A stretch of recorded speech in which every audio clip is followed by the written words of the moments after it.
Hey everybody, Lunatic TMM here, doing something just a little bit different than I normally do. Uh, I am a big fan of Yu-Gi-Oh! And have been looking for outs to do this kind of stuff. I'm not a big fan of the current format. I mean, summoning a million monsters in one turn and trying to understand that format is way above my intelligence level. However, what I enjoy here is a more slower and older format called Reaper format. For those who don't know what Reaper format is, it was the format basically about a year after Goat format was popularized. So this is about like 2005 Yu-Gi-Oh!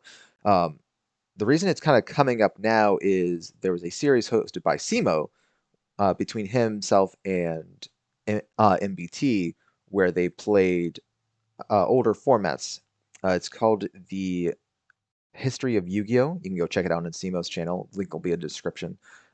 However, a lot of the viewers were very interested in this format, and MBT decided to go ahead and host an event.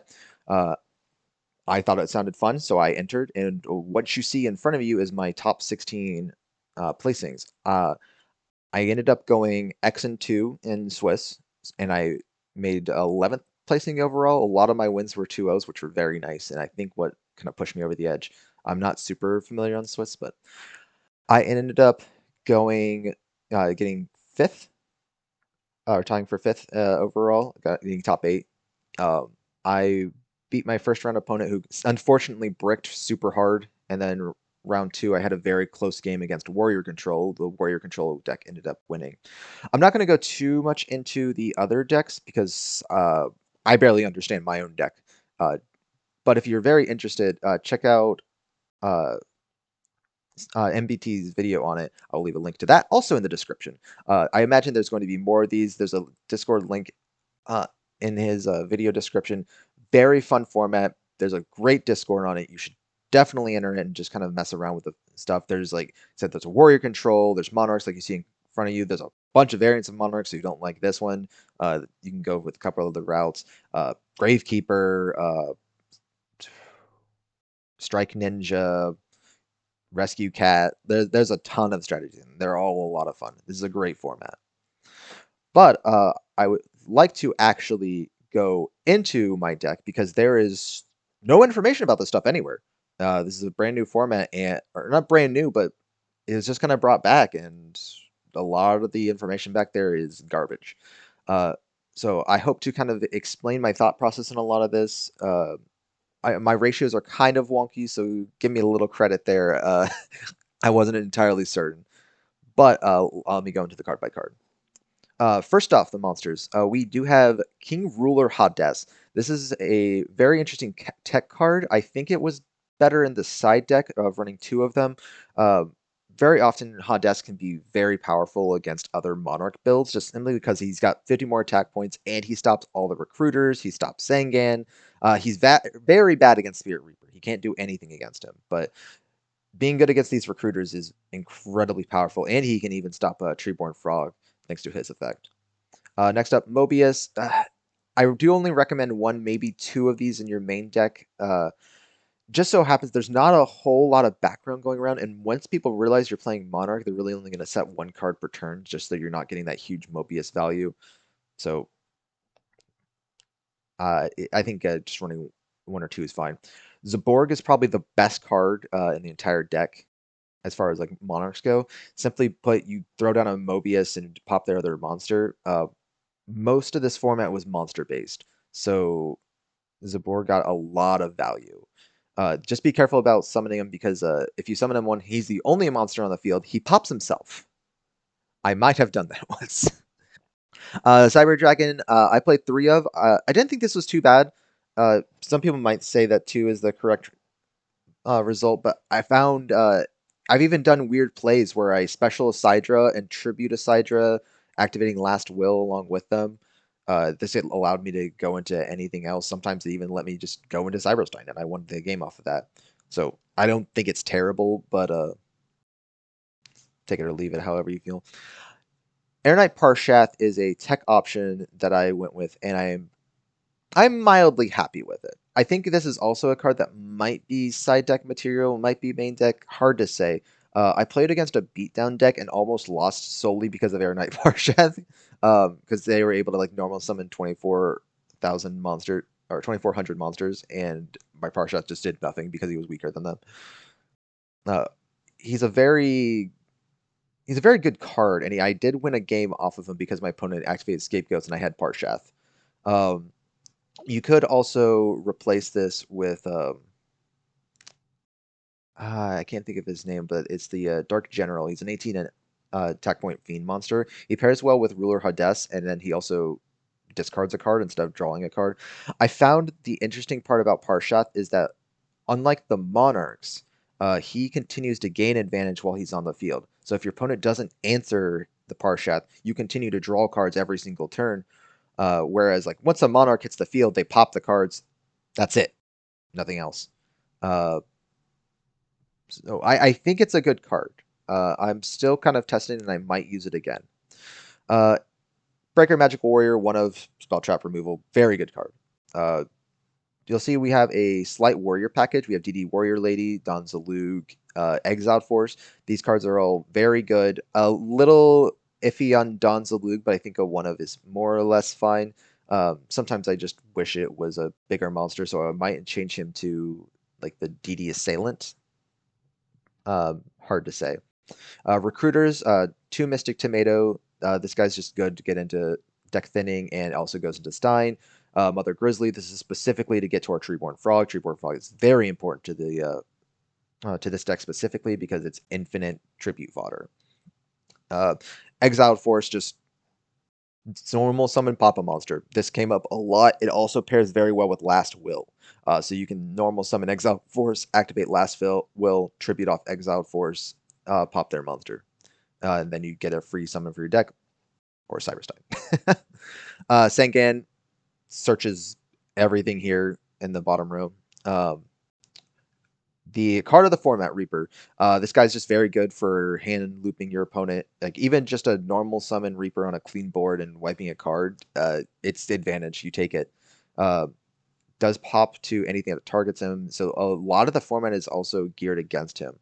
But if you take an opponent's card out of their hand and then they pop it with something, you're up 1 card. I think that's excellent.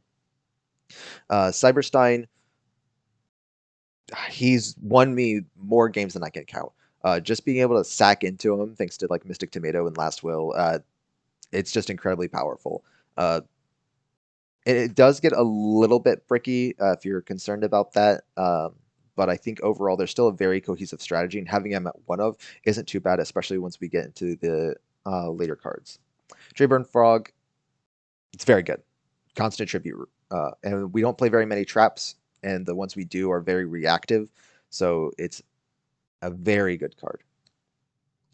Confiscation, rip 1 card out of opponent's hand.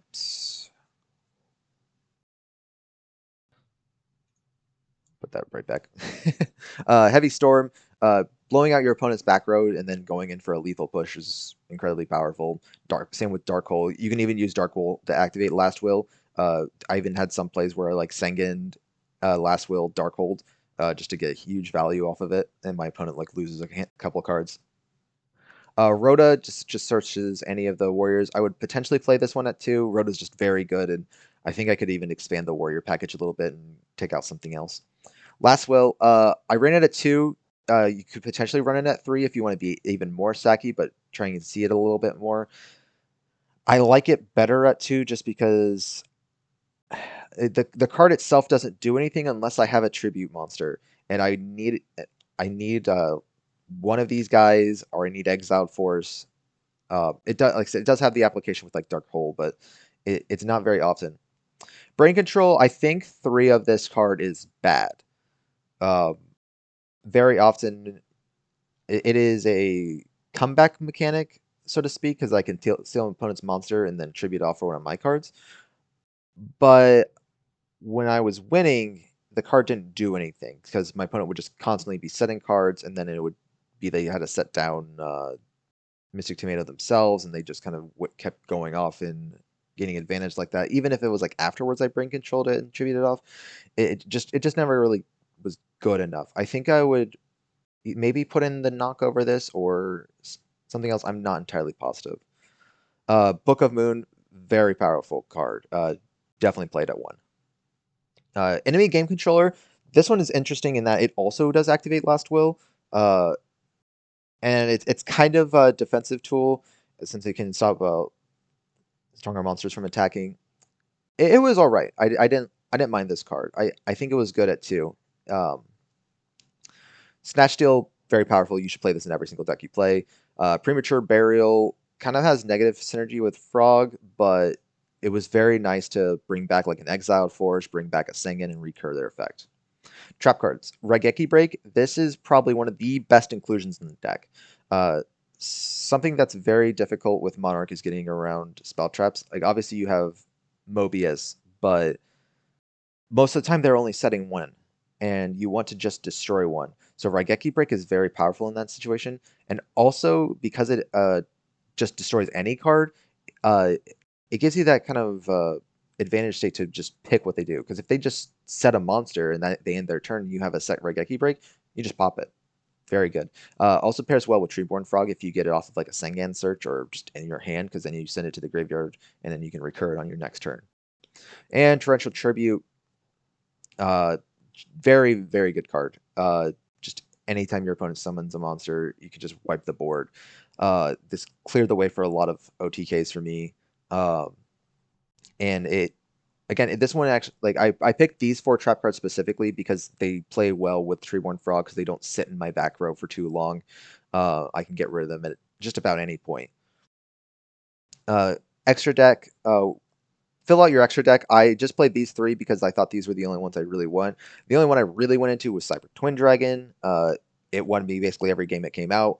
Cyber End Dragon I played once when I shouldn't have, and I lost because of it, and then I never summoned Last Warrior. There was one point where I wish I had Ojama King, because I had a really funny play where my opponent had 2 Reapers and 3 empty slots. I could have Ojama Kinged, uh, set up their whole board so they couldn't summon monsters, and then summon Parshath and just keep attacking.